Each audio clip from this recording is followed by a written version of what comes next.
Hello, this is a prepaid collect call from Byron. an offender at the Crossroads Correctional Center. You may start the conversation now. This is A Mind Unconstrained. I'm Byron Case, an imprisoned writer and poet. I just entered my 25th year of a life sentence for a murder that I didn't commit. Prison can be tough, but one thing that's helped sustain me for the past 2.5 decades has been my writing. I published my work in magazines, literary journals, and anthologies. I also blogged from prison for quite a few years before launching A Mind Unconstrained. I think of this podcast and its companion newsletter as evidence that, in spite of my sentence of life without parole, I don't have to think or live like a lifer. My mind is free to wander. Wandering into a new environment, whether that's mental or physical, can be fraught. We're human, after all, and we're bad with uncertainty in even the best of circumstances. And prison is far from being the best of circumstances. So, I'm generally a chill dude, but even so, when I made the move from one side of this facility to the other, that is, from the general population to Crossroads Good Conduct Wing, I pushed a rattly, worn-out flatbed wooden cart across uneven slabs of concrete, and I was kind of wary. I didn't have anything to do with the riot that kicked off here in 2008.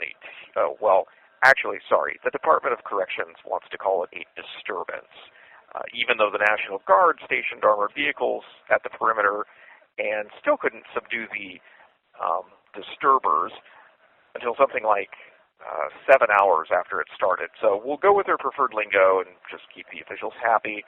So no, I didn't have anything to do with the disturbance, but Missouri didn't know how else to manage its prisoner inventory, and so they transferred about 200 of us out of Crossroads a few days later and just scattered us to the wind.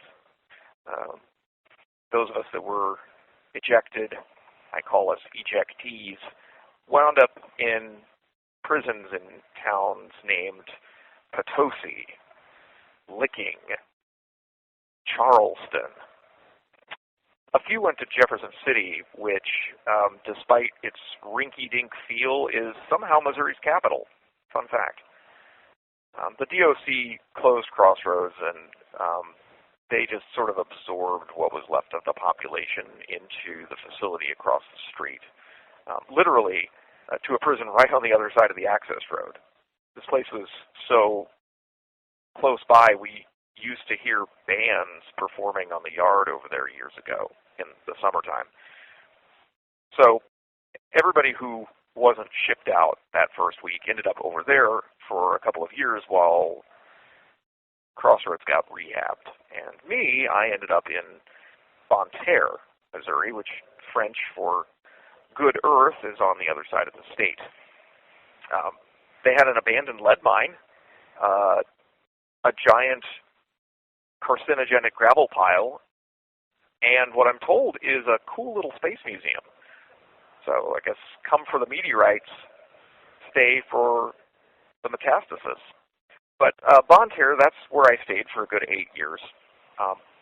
They were good for prison anyway. I landed a couple of fulfilling jobs and got treated really well. So requesting a transfer back to Crossroads, wasn't really a decision that came easily.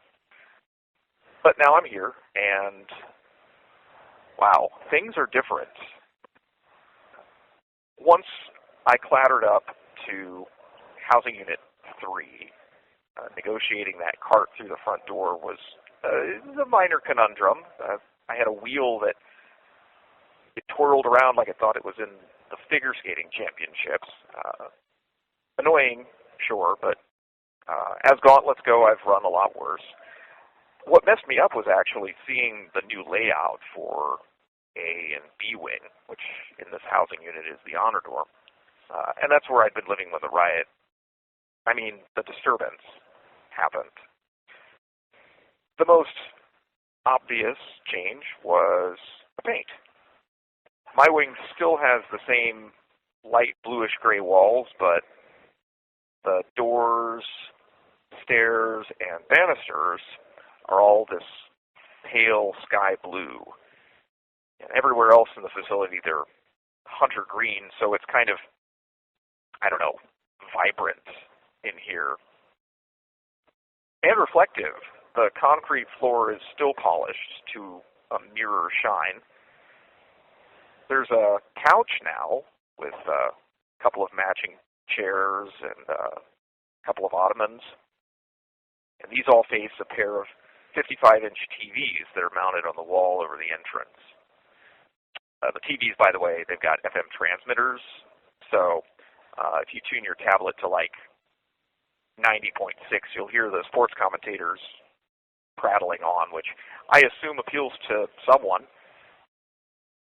The wing has 72 people,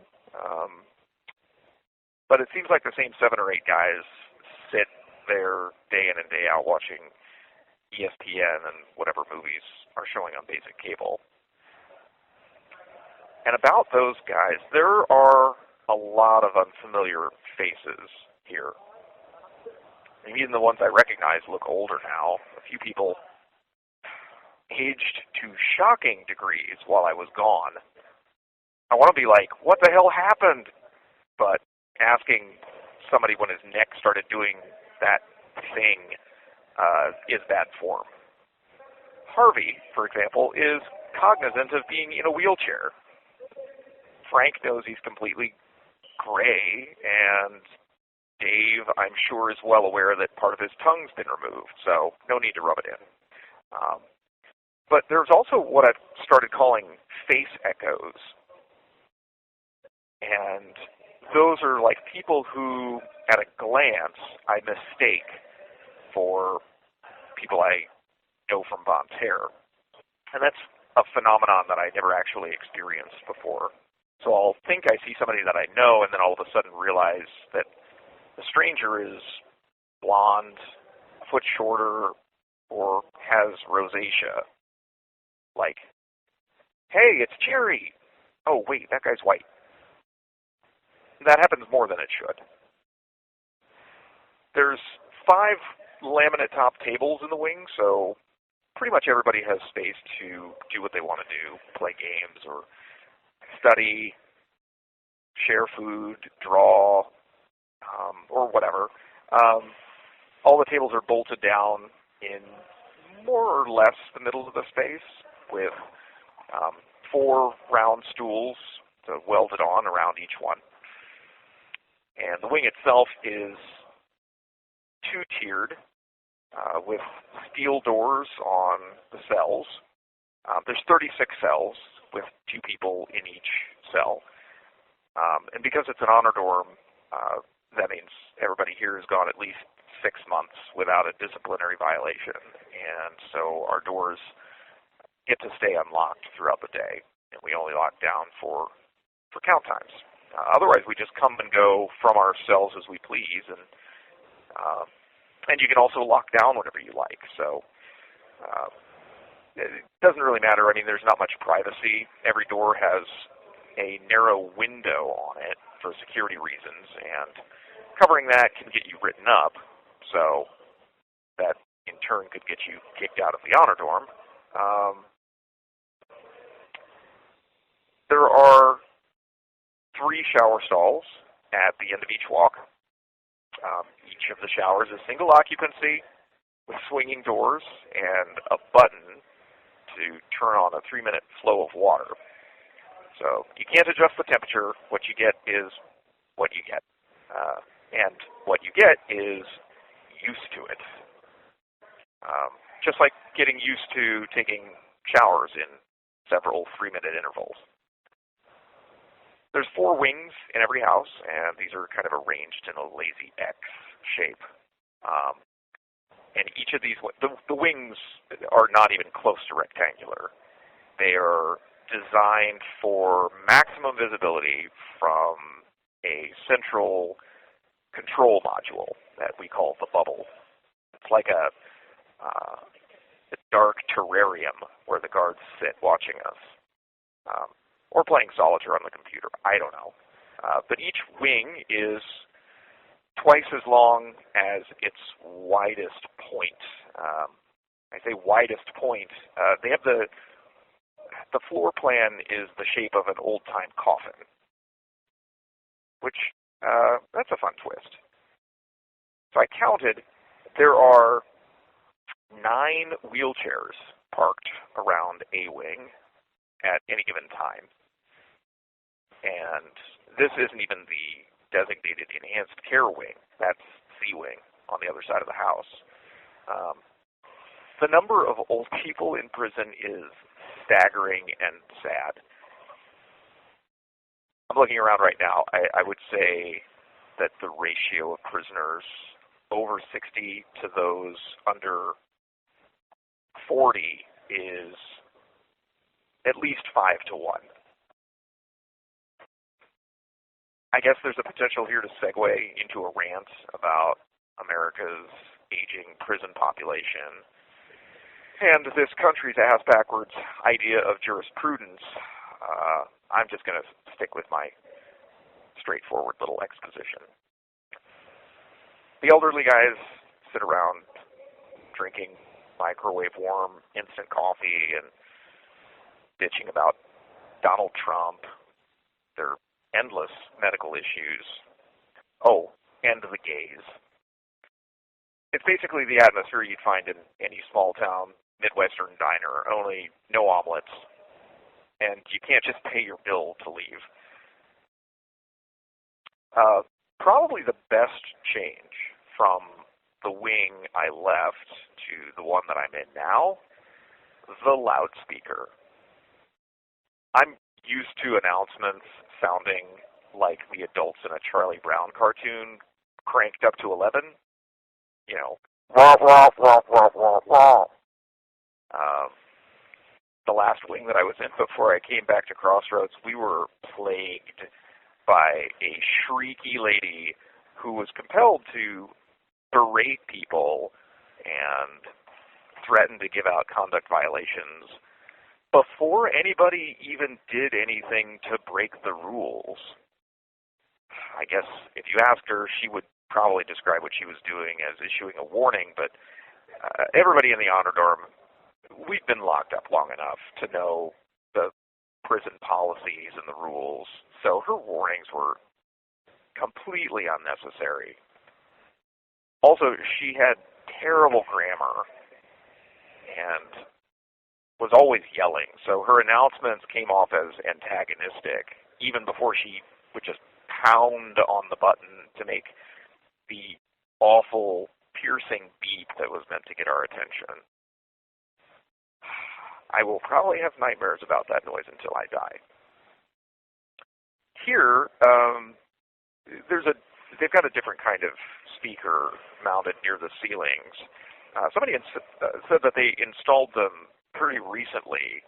They definitely weren't here when I was at Crossroads the first time. And they are at least a tenfold improvement. The announcements sound so clear, I've actually been fooled a few times into thinking that there's a guard in the wing speaking them. In a reasonable tone, with professional language. Will wonders never cease? Crossroads has different count times, recreation schedules, and so on. Some of the art supplies we're able to mail order here weren't allowed before, so of course I put together an order like immediately, and pretty soon I should have a set of artist's pens, a drawing board, and a ruler. So I'll finally be able to make those straight lines that my life has been missing for the past 25 years. I haven't yet found a job, but I might have stumbled into a gaming community.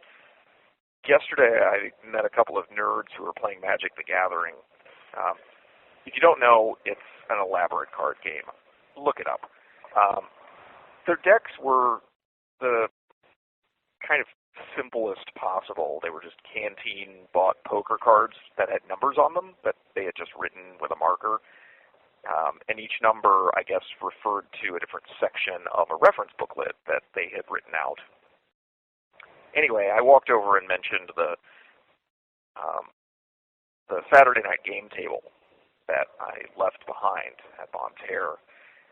And, I don't know, the conversation just kind of took off from there.